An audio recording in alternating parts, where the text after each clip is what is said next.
replaisante la terre.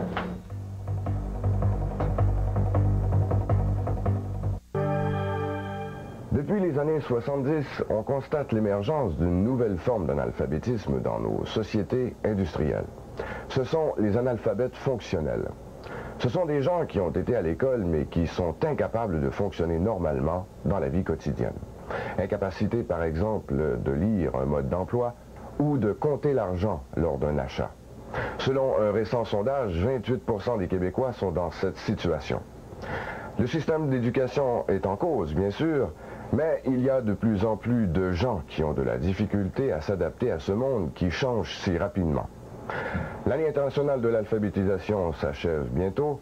Espérons que les structures mises en place au cours de cette année ne resteront pas lettres mortes dans le futur.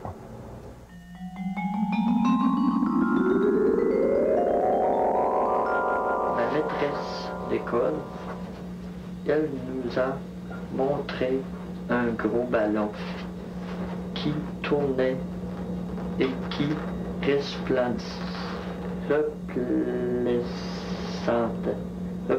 replaisante la terre.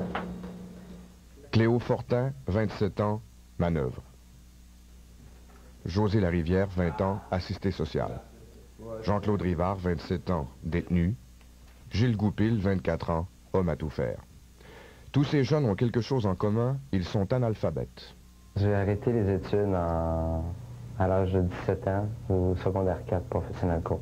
J'ai arrêté l'école à secondaire 4, et puis j'avais 17 ans. J'étais dans une école, comme tu dis, de réadaptation. C'était pas une école comme les autres. Ils nous faisaient toujours mettre à part, puis je sais pas, j'ai pas fité dans cet encadrement-là du tout. Moi, à un moment donné, je me manquais trop souvent. Puis là, ben, je doublais. Puis, en fin de compte, je voulais plus y aller. Même si ces jeunes sont tous allés à l'école, ils sont aujourd'hui considérés comme analphabètes. On les appelle des analphabètes fonctionnels. Au Québec, il y a 1 million d'adultes comme eux. Ils peuvent écrire des mots, mais ne peuvent rédiger un texte. Ils savent lire, mais ils lisent si lentement qu'ils ne comprennent pas ce qu'ils lisent. Bien des fois, je vais prendre un livre, je vais commencer à lire, je vais toujours revenir 2 lignes plus haut parce que je me souviens pas de ce que j'ai lu. Alors, je suis obligé de relire encore à partir du début jusqu'à où est-ce que je suis rendu. Le village de Saint-Évariste, en Beauce. C'est là que vit Cléo Fortin.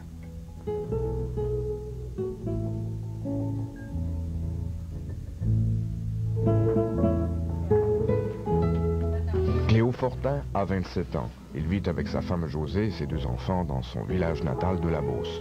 Cléo a quitté l'école à 10 ans. Il voulait aider son père sur la ferme. Il était très malheureux à l'école. Ses parents ont décidé de le garder avec eux. Sa mère se souvient de cette décision difficile. Même ma famille était toute contre moi. Ça a été assez pénible de passer ça, mais je me suis dit, je vais le garder avec moi parce que c'était un enfant, il était proche de nous autres. Puis l'avoir eu envoyé loin pour... premièrement, il disait que c'était du caprice. Ça fait que j'ai dit, on est capable d'en avoir soin. On l'a gardé avec nous autres. Cléo avait beaucoup de difficultés à l'école. Sa mère ne voulait pas l'envoyer au loin dans une école spécialisée. Elle lui a enseigné à la maison du mieux qu'elle le pouvait, mais le temps et les ressources étaient très limités. Le peu qu'il a appris, Cléo l'a déjà oublié. J'ai jamais écrit ou lu où je travaillais sur la terre, ça fait que j'ai tout oublié. Là, ça rentre tranquillement. Je m'en souviens des affaires qui rentrent, mais... Ça revient, mais il faut travailler pour que ça revienne. 2 soirs par semaine, Cléo laisse sa petite famille pour aller à l'école. Au début de ses cours d'alphabétisation, Cléo a dû réapprendre à dessiner les lettres. En 2 ans et demi, il a fait beaucoup de progrès, mais retourner à l'école à 27 ans, c'est pas facile. Là, c'est pas un cadeau. Quand t'es marié et t'as 2 enfants, il faut que tu t'assises à la table et écrire et lire. C'est pas un cadeau. J'aimerais bien mieux être assis devant la TV ou du billard, pas une course à la tête avec ça.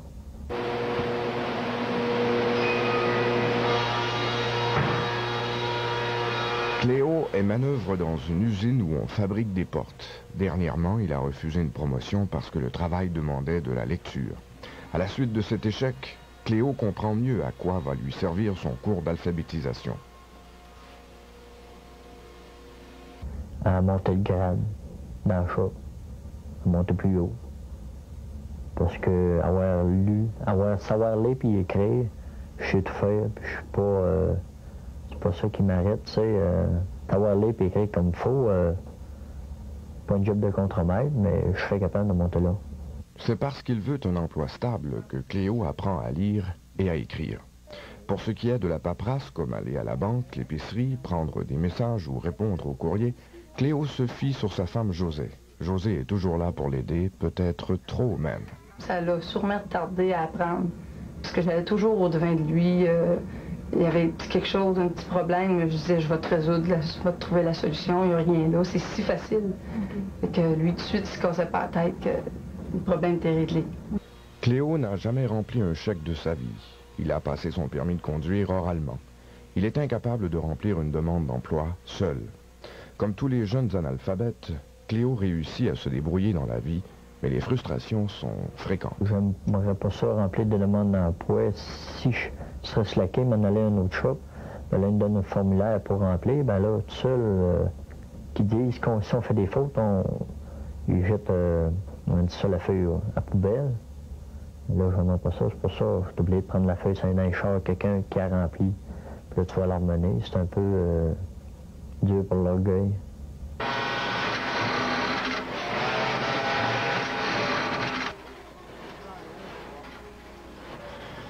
Le marché du travail est très dur pour les analphabètes. De plus en plus, on exige le diplôme de secondaire 5. D'ailleurs, 3 personnes analphabètes sur 4 sont chômeurs ou bénéficiaires de l'aide sociale. Ceux qui travaillent sont souvent impliqués dans des accidents de travail et des cas d'empoisonnement. L'analphabétisme, ça coûte très cher à la société, ça coûte aussi très cher aux personnes qui en souffrent. Gilles Goupil, 24 ans, est un analphabète fonctionnel. Il collectionne les petits travaux instables et les mini-salaires. À cause de ses difficultés, c'est tout ce qu'il peut faire. Travail de bureau, je peux pas y penser. Ça, pour moi, personnellement, je trouve que je suis pas assez expérimenté en français pour que je puisse m'en aller en bureau. Ça, c'est peut-être une job que j'aimerais beaucoup faire, de la vente, être vendeur dans un magasin ou ces choses-là.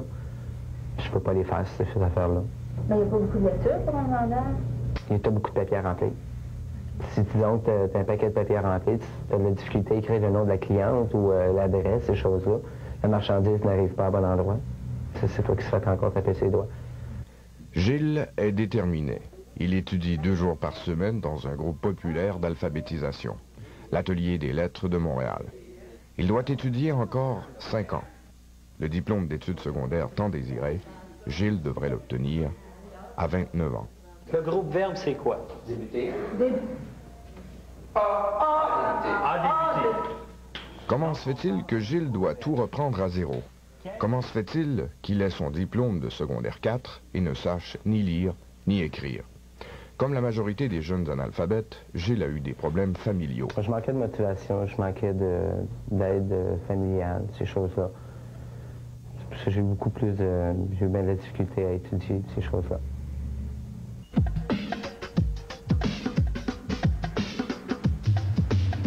On a mis sur pied des classes de rattrapage, on a engagé des travailleurs sociaux et des psychologues dans les écoles.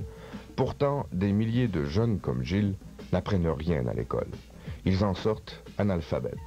Un enfant victime d'inceste, un enfant qui souffre de malnutrition, même s'il est très intelligent, est incapable de suivre une classe. Comme Gilles, José Larivière a vécu une enfance difficile. Ses problèmes familiaux la hantaient jusque sur les bancs d'école. Moi, j'avais pas d'appui, j'avais rien. Il fallait que je me débrouille tout seul, à apprendre tout seul.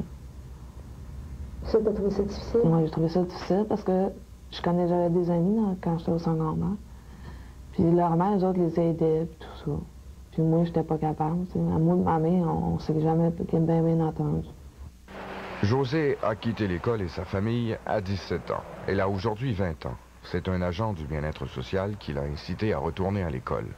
Depuis 4 mois, José suit des cours d'alphabétisation au centre L'Artigue, une école pour adultes de la Commission des écoles catholiques de Montréal. José devrait entrer en secondaire 1 dans 2 ans et demi. Pour ça, elle doit travailler très fort et faire le ménage dans sa tête. Oh, j'ai beaucoup de misère. Même aujourd'hui, j'ai de la misère à me concentrer dans mes livres. Pourquoi tu penses? Je sais pas. Peut-être il y a d'autres choses qui me trottent plus en tête. Je pense à d'autres choses à la place de travailler et penser juste à l'école. Un A. A. A. Ouais, après ça, tu passes à la classe. Viviane Deschamps est professeure d'alphabétisation dans un groupe populaire. Elle travaille avec des analphabètes depuis 2 ans. Pour elle, le problème est très clair. Les gens pensent vraiment qu'un analphabète, c'est à cause que, bon, il n'est pas intelligent ou il n'a pas voulu, c'est un paresseux. Ça n'a aucun rapport. C'est souvent des raisons sociales. C'est extrêmement lié avec la misère.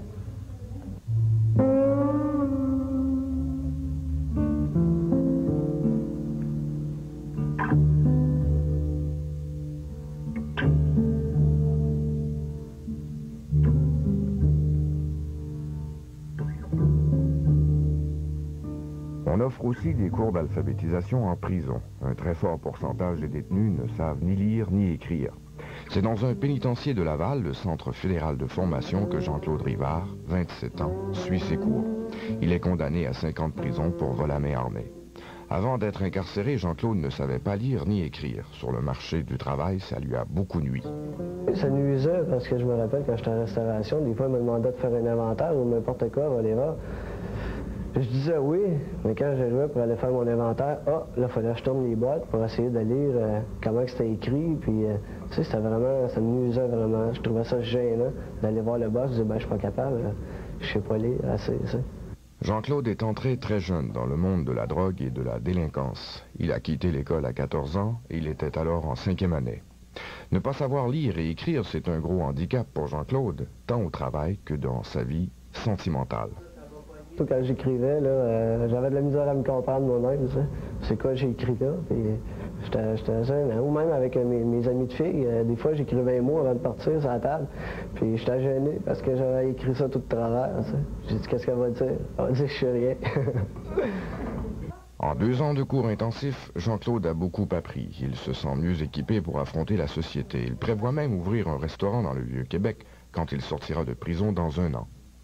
Je dis, bon, ben là, je suis quelqu'un, tu sais, ça motive, tu sais, t'es pas gêné d'aller faire des applications ou t'es pas gêné de faire comme moi dans ma business, ça va m'aider énormément, ça. Je vais pouvoir écrire à des compagnies, puis à faire des choses d'affaires qu'avant, j'aurais pas été capable de faire.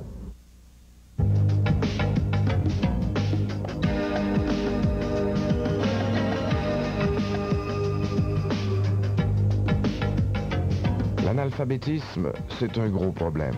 Les analphabètes complets, ceux qui signent leur nom avec un X, il y en a de moins en moins. Mais des analphabètes fonctionnels comme José, Jean-Claude, Cléo et Gilles, nos écoles en produisent 30 000 nouveaux à chaque année. Les cours d'alphabétisation, c'est un premier pas pour réintégrer dans la société plus d'1 million de personnes laissées en marge parce qu'ils ne savent ni lire ni écrire.